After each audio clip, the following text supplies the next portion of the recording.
Sabe?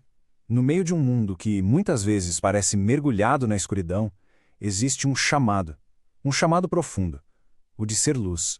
Uma luz que na verdade não vem de nós mesmos, mas que reflete uma fonte muito maior, brilhando com uma esperança que desafia qualquer sombra.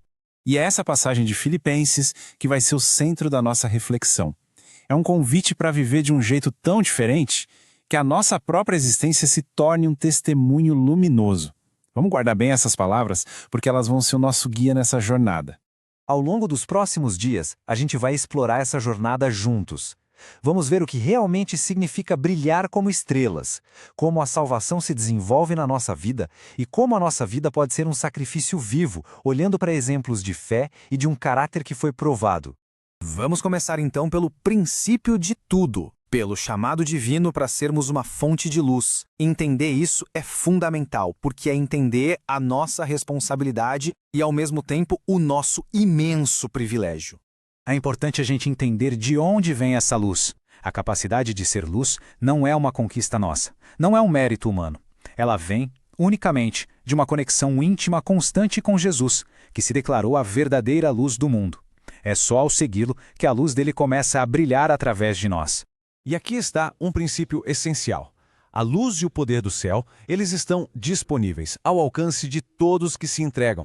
O problema é que, muitas vezes, as nossas próprias ideias, os nossos próprios planos, acabam virando um obstáculo para o que Deus quer fazer. A entrega total, essa é a chave para que essa luz possa fluir sem nenhum impedimento.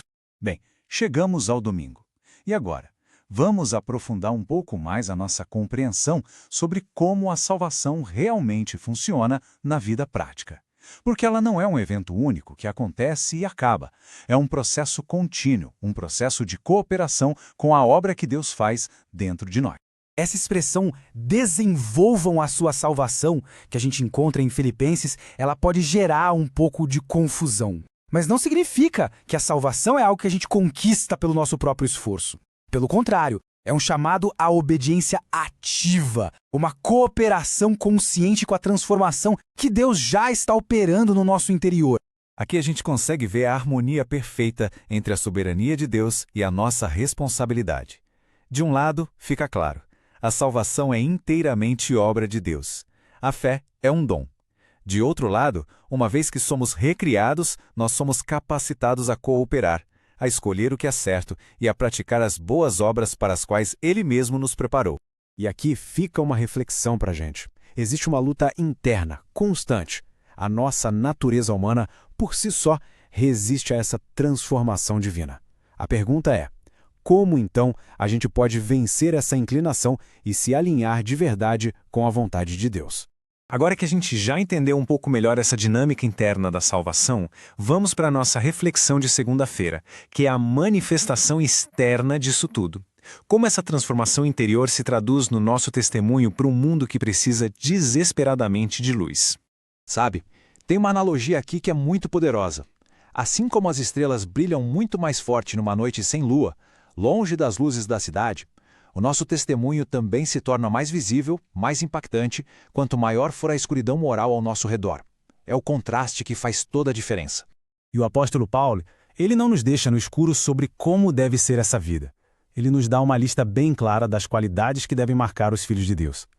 Ele fala em ser irrepreensível, ou seja, viver de um jeito que não dê margem para acusações. Ser inofensivo, que literalmente significa ser puro, não misturado com o mal.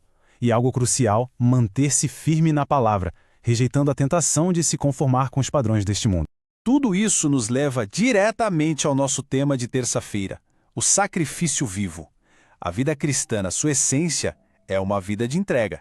E o conceito de sacrifício está bem no centro da nossa devoção e do nosso serviço a Deus.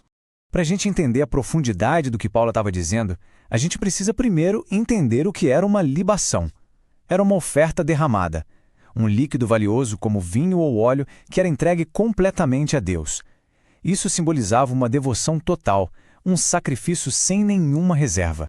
E era exatamente assim que Paulo via a própria vida, como uma libação, uma oferta que complementava o sacrifício vivo que os próprios crentes de Filipos já ofereciam a Deus através do serviço e da fé deles. A vida dele era como um acréscimo ao sacrifício deles. Essa pergunta nos confronta de um jeito muito direto. O sacrifício é uma realidade na nossa jornada de fé? A forma como cada um de nós responde a essa pergunta revela muito sobre a profundidade do nosso compromisso. Continuando a nossa jornada, chegamos na quarta-feira. E aqui a gente vê que todos esses princípios que discutimos, eles não são apenas teóricos, eles se tornam visíveis na vida de pessoas reais. E Timóteo é um exemplo muito claro de um caráter que foi forjado e provado pelas dificuldades da vida. Paulo elogia Timóteo, e não é por pouca coisa. Ele tinha o mesmo espírito, o mesmo ânimo de Paulo. Era totalmente comprometido com Cristo e muito energético na sua missão. Mas talvez o mais importante seja isso.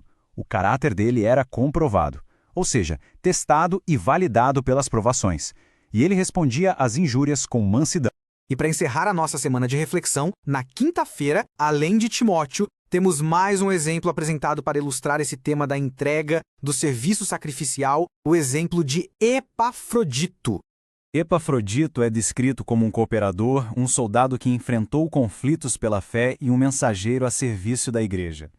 Mas a sua característica mais marcante era a disposição de arriscar a própria vida. Ele era digno de honra não por causa do seu status ou posição, mas por causa do seu espírito de sacrifício que espelhava o próprio exemplo de Cristo.